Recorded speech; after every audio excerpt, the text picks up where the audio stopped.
The flashbulbs lit up the night like 1,000 tiny suns.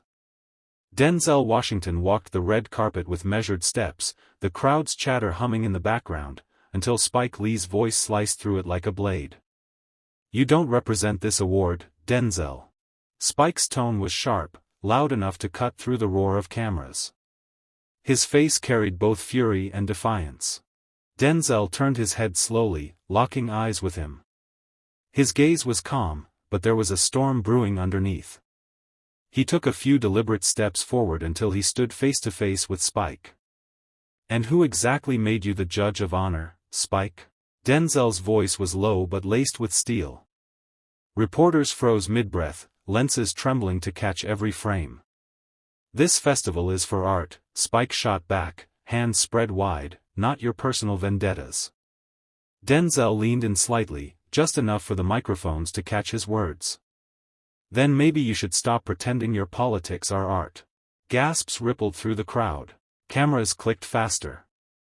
The red carpet had just turned into a battlefield. Spike's jaw tightened. The crowd could feel the air between them crackle like static before a storm. "Politics? You think I'm hiding behind politics?" he snapped, his voice rising above the murmur of the audience. "At least I stand for something real, Denzel." "What do you stand for? Studio paychecks?" Denzel's expression didn't flinch. He took one step closer, closing the gap until their shoulders almost brushed. "I stand for truth," he said, each word clipped and deliberate. "Not whatever speech you tailor to get applause from the loudest crowd in the room." A few journalists exchanged wide-eyed glances, some raising their cameras higher as if the tension might physically explode. Spike laughed, a short, sharp sound that wasn't friendly. "Truth? Don't talk to me about truth when you've been silent every time it mattered." That cut deep, but Denzel didn't blink. "Silence doesn't mean absence, Spike. It means I don't perform my convictions for a camera." The carpet under their feet felt like it might ignite from the heat between them. In the distance, a festival official was waving frantically for them to move along, but neither man took a step. The photographers weren't just taking pictures anymore, they were immortalizing a confrontation that would dominate headlines by morning. The tension on the red carpet had reached a level that felt almost cinematic, fitting, given the two men who were at the center of it. Cameras clicked in a rapid staccato, and the glare of the flashbulbs made every shift in their expressions, every flicker of emotion, impossible to hide. A crowd of festival-goers, journalists, and industry insiders had stopped in their tracks. Nobody was watching the premieres anymore, all eyes were on this collision. Spike folded his arms, a small smirk playing at the corners of his mouth. "You want to lecture me about performing for cameras, D? You've made a career on playing the truth. But when it's time to speak it, you fade into the shadows." His tone dripped with accusation, calculated to sting in front of this audience. Denzel tilted his head slightly, his gaze fixed on Spike as if he were measuring every ounce of his intent. "You think silence is weakness? Sometimes silence is the only way to keep the truth from being drowned in noise." His voice carried over the crowd, steady but edged with steel. That remark rippled through the spectators. A French journalist nearby muttered something about historic television, while another leaned forward with his phone, recording every second. The words didn't just hang in the air, they were cutting lines in the moment itself, splitting the crowd between those nodding at Denzel's restraint and those cheering Spike's provocation. Spike stepped forward now, his voice dropping low but with enough volume to ensure the microphones caught it. "You talk about noise. But truth isn't meant to be hidden, Denzel. You hide behind dignity because you're afraid to offend, afraid to lose the people who clap for you." Denzel's jaw tightened, the flicker of a smile appearing, not one of amusement, but of challenge. "Afraid? No, Spike. I just refuse to let the truth be turned into a performance piece for the sake of applause."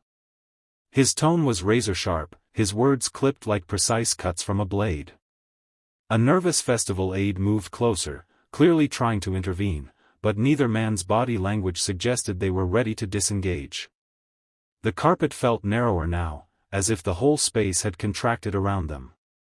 The towering banners, the glittering lights, the sea of flashing cameras, all of it became background noise to a duel of convictions, one that neither man intended to lose. Spike's laugh was short, almost mocking, and it sliced through the low murmur of the crowd. "You're at Cannes, man. This is the stage. You think people came here to watch you whisper truth in the dark? No, they came here to see it, to feel it. You talk about keeping dignity, but what's dignity if it means staying silent when the world is burning?" His words carried like a challenge hurled across a battlefield, and the crowd reacted in hushed gasps. Denzel didn't flinch. He took a deliberate step forward, closing the small gap between them, the red carpet beneath his polished shoes almost glowing under the flashlights. "And you think screaming in the middle of the fire helps put it out?" His voice was calm, but there was a weight to it, a heat that wasn't loud yet somehow burned deeper than a shout. "You turn the truth into theater, Spike, and theater sells tickets, but it doesn't always save lives." The statement landed hard. A camera crew from an international news network pushed in closer, sensing that they were capturing more than just celebrity drama. This was a public reckoning between two cultural titans. Spike's eyes narrowed, but his smile didn't fade. "Better to sell the truth than bury it, brother. You can call it theater, I call it making sure the message isn't lost on page 30 of tomorrow's paper." He adjusted his iconic glasses and jabbed a finger toward Denzel's chest, not enough to touch, but enough to make the photographers gasp and lean in. Denzel's hand rose, not in defense, but in a slow, deliberate motion, palm outward, as if halting the invisible push. "The problem is, Spike, when you turn every fight into a show, people stop believing you mean it. They think it's just another scene, another act. And the truth deserves better than that." His voice cracked slightly, not from weakness, but from the controlled effort of holding back an explosion. The festival staff were now exchanging frantic looks, unsure if they should step in or let the moment play out. The French Riviera night, normally buzzing with the glamour of cinema, now felt like a courtroom where every person present was a jury member. The red carpet wasn't just a walkway anymore, it had become a stage, a pulpit, and a battlefield all at once. Neither man moved, but the air between them was a live wire, ready to spark with the next word. The silence that followed was electric, broken only by the rapid-fire clicks of cameras and the muffled shouts of photographers jostling for a better angle. Somewhere down the carpet, a jazz band had stopped playing mid-note, their instruments hanging in the air as if even music refused to interrupt.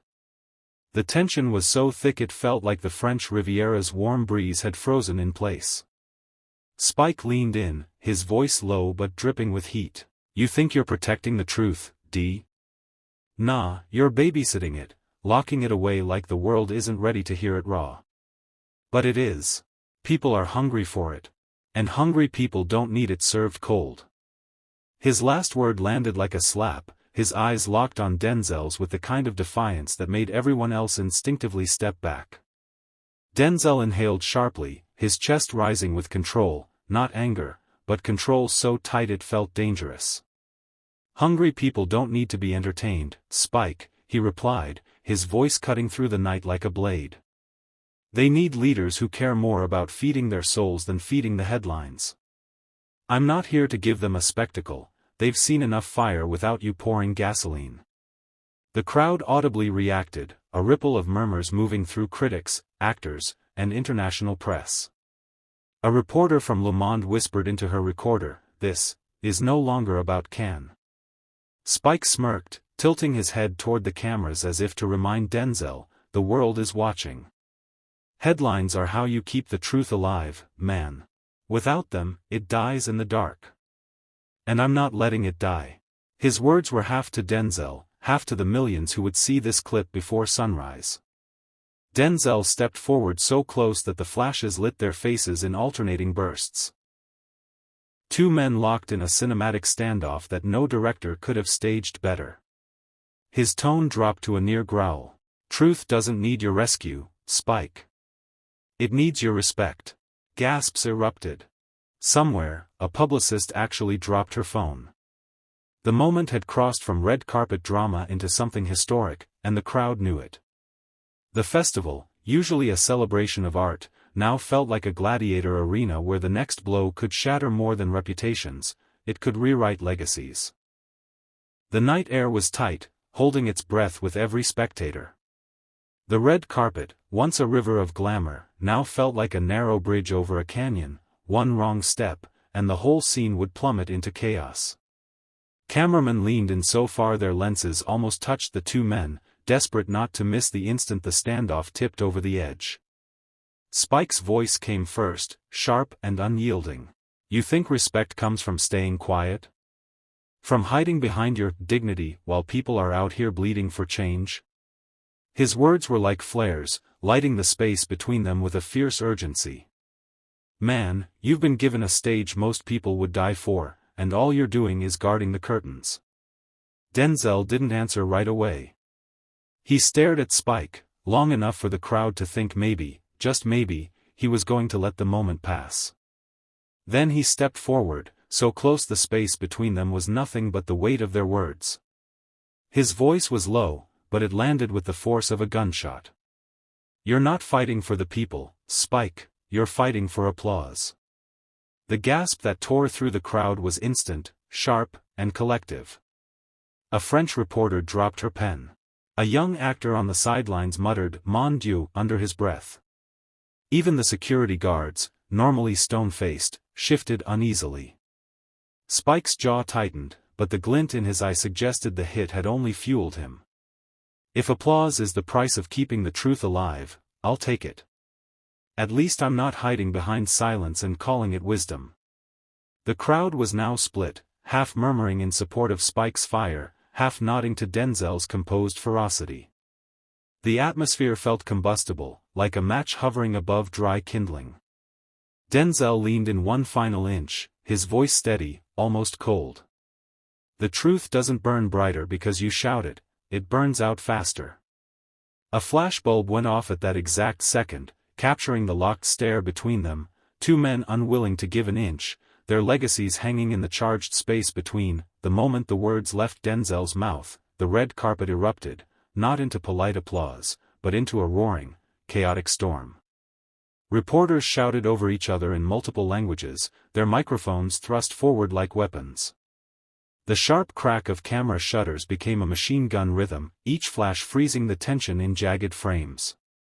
From behind the barricades, the crowd surged forward, their screams slicing through the humid night. "Spike! Tell him," one voice shouted. "Denzel's right," yelled another, instantly swallowed by a chorus of competing chants. It was no longer just a movie premiere, it was a gladiator arena, and every spectator had picked a side. Spike raised his hands, trying to speak over the noise, but the media wasn't letting him control the rhythm. A French journalist screamed a question about politics, while an American entertainment host demanded to know if this feud had been brewing for years. One boom mic nearly smacked Denzel in the face as a cameraman lunged for a better angle. The security detail tightened around them, but not to separate the two men. No, they knew pulling them apart now would only fuel the frenzy. The world wanted the confrontation to burn.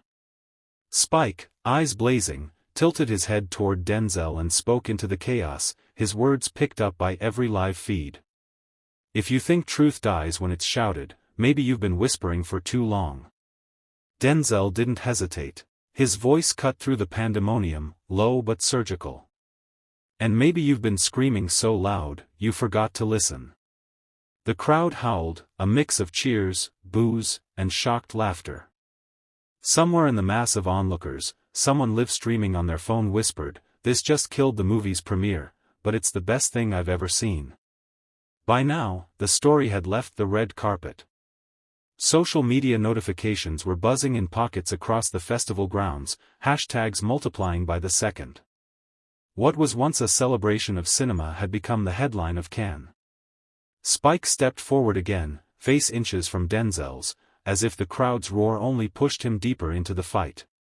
The air between them felt like it could snap. Spike's voice rose above the din, sharp and unrelenting, every syllable landing like a slap.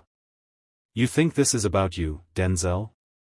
This," he gestured around at the flashing cameras, the screaming crowd, the looming Cannes Palace, "this is bigger than your ego. You're standing here acting like a martyr while you're just another Hollywood king protecting his throne." The words sliced through the humid night, and the crowd gasped audibly. It wasn't just a public jab, it was a calculated detonation. Even the photographers froze for a beat, their shudders momentarily silenced by the audacity. Denzel's jaw tightened. He stepped forward, erasing the space between them until the brims of their shadows merged in the bright carpet lights. His voice, when it came, was controlled, not loud, but so heavy with conviction it pulled every ear toward him. "You mistake silence for surrender, Spike. I kept my mouth shut because I believed respect was stronger than spectacle. But respect is a currency you spent on applause. And now you're bankrupt." The crowd erupted like a stadium after a buzzer beater.